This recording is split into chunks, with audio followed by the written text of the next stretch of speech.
नमस्कार, माझे नाव रागिनी पांडुरंग कोळ, इयत्ता 4.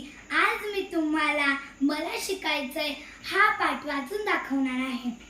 खानदेशातील एक गाव. त्या गावामध्ये सखाराम व त्याचं कुटुंब राहत होतं. सखाराम व त्याची पत्नी सुलभा हे दोघं दिवसभर उन्हाळ्यात मजुरी करायचे. त्यांना स्नेहा नावाची एक मुलगी होती. तिचं 4थी पर्यंत शिक्षण झालं होतं. ती अत्यंत अभ्यासू व कष्टाळू होती. तिचा छोटा भाऊ पेंटू पहिलीत जाणार होता. गावात 4थीच्या पुढचे वर्ग नव्हते. वडील आपल्याला शिक्षणासाठी परगावी पाठवतील का असं सारखं स्नेहाला वाटायचं. बबली नावाची तिची मैत्रीण शिकण्यासाठी शेजारच्या गावी जाणार होती.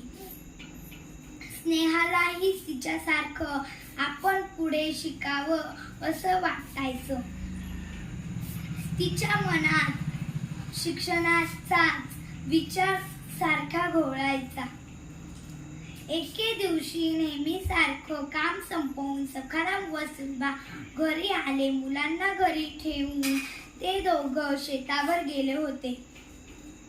पिंटू ओढ्यावर खेळत असलेला सुलभाला दिसला, पण स्नेहा कुठे दिसली नव्हती.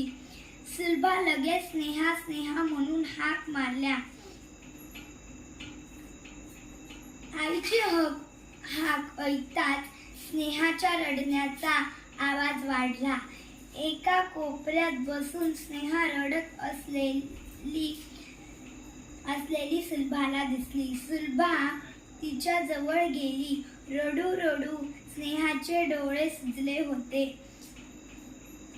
सुलभा चिंतेत पडली. काय झालं म्हणून तिला विचारू लागली. तेव्हा रडवेल्या आवाजात स्नेहा बोलू लागली. वर्गामधल्या बबलीनं 5वीमा नाव टाकी गय. मनबी नाव टाका 5वीमा.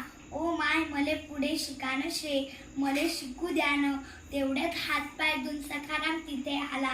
स्नेहा, तुले 4थी लोक शिकाड, आते आणखीन पुढे शिकीसन काय करशील तू? आपली परिस्थिती कशी गरिबीनी परगावले कसं धाड तुले?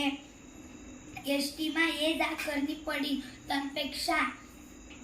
तनपेक्षा आते शाय बंद. घर बशीसन धाकला भाऊले संभाय. समजणं का तुले? सखाराम थोड्या रागात म्हणाला. धन्यवाद.